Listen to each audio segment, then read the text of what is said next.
Hi, everybody. Congratulations to HBCU class of 2020. Michelle and I are so proud of you. Graduating from college is a big achievement under any circumstances. And so many of you overcame a lot to get here. You navigated challenging classes and challenges outside the classroom. Many of you had to stretch to afford tuition. And some of you are the first in your families to reach this milestone.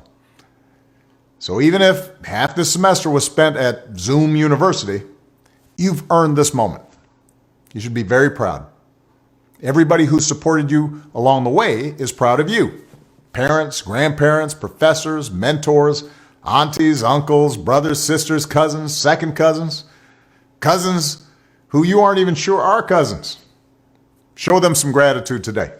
Now look, I know this isn't the commencement any of you really imagined, because while our HBCUs are mostly known for an education rooted in academic rigor, community, higher purpose, they also know how to turn up.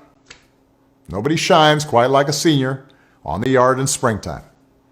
Springfest at schools like Howard and Morehouse, that's the time when you get to strut your stuff a little bit. And I know that in normal times, rivals like Grambling and Southern, Jackson State and Tennessee State might raise some eyebrows at sharing a graduation ceremony.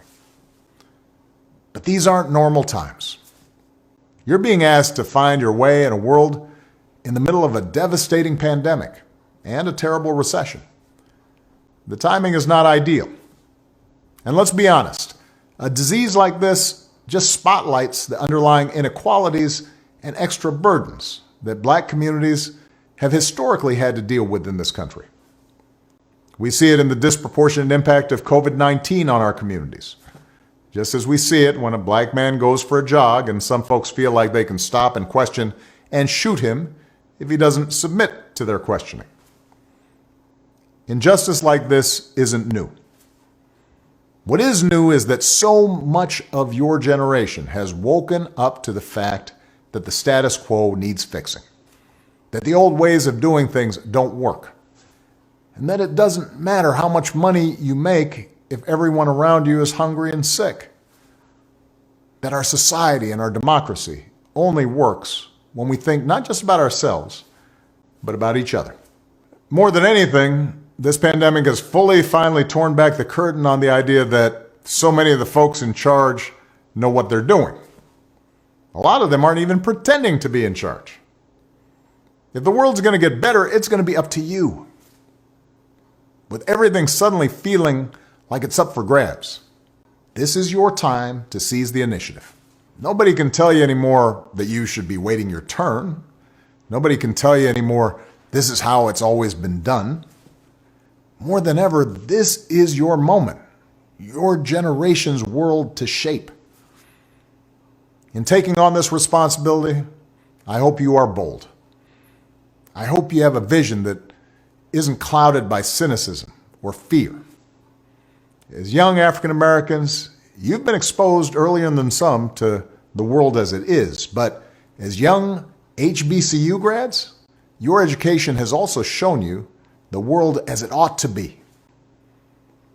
Many of you could have attended any school in this country, but you chose an HBCU specifically because it would help you sow seeds of change.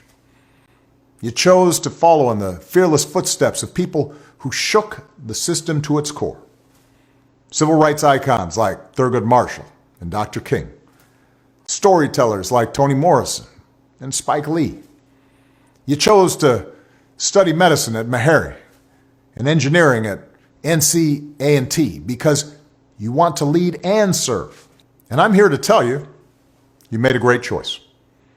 Whether you realize it or not, you've got more roadmaps, more role models, more resources than the civil rights generation did. You've got more tools, technology, and talents than my generation did. No generation has been better positioned to be warriors for justice and remake the world. Now, I'm not going to tell you what to do with all that power that's in your hands. Many of you are already using it so well to create change. But let me offer 3 pieces of advice as you continue on your journey. First, make sure you ground yourself in actual communities with real people, working whenever you can at the grassroots level. The fight for equality and justice begins with awareness, empathy, passion, even righteous anger. But don't just activate yourself online. Change requires strategy, action, organizing, marching, and voting in the real world like never before. No one's better positioned than this class of graduates to take that activism to the next level. And from tackling health disparities to fighting for criminal justice and voting rights, so many of you are already doing this. Keep on going. Second, you can't do it alone. Meaningful change requires allies in common cause. As African Americans, we are particularly attuned to injustice, inequality, and struggle, but that also should make us more alive to the experiences of others who've been left out and discriminated against.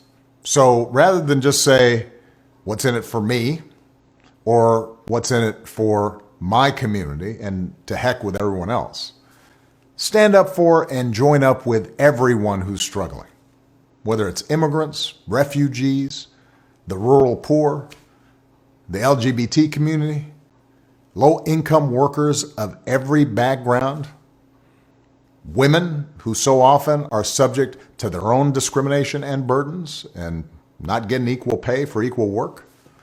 Look out for folks whether they are white or black or Asian or Latino or Native American.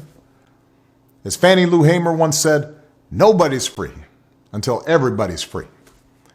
And on the big unfinished goals in this country, like economic and environmental justice and health care for everybody, broad majorities agree on the ends. That's why folks with power will keep trying to divide you over the means. That's how nothing changes. You get a system that looks out for the rich and the powerful and nobody else. So expand your moral imaginations. Build bridges. Grow your allies in the process of bringing about a better world. And finally, as HBCU graduates, you have to remember that you are inheritors of one of America's proudest traditions, which means you're all role models now, whether you like it or not. Your participation in this democracy, your courage to stand up for what's right, your willingness to forge coalitions, these actions will speak volumes. And if you're inactive, that will also speak volumes. Not just to the young folks coming up behind you, but to your parents, your peers, and the rest of the country. They need to see your leadership. You're the folks we've been waiting for to come along. That's the power you hold. The power to shine brightly for justice and for equality and for joy. You've earned your degree. It's now up to you to use it. So many of us believe in you. I'm so proud of you. And as you set out to change the world, we'll be the wind at your back. So congratulations, class of 2020. God bless all of you.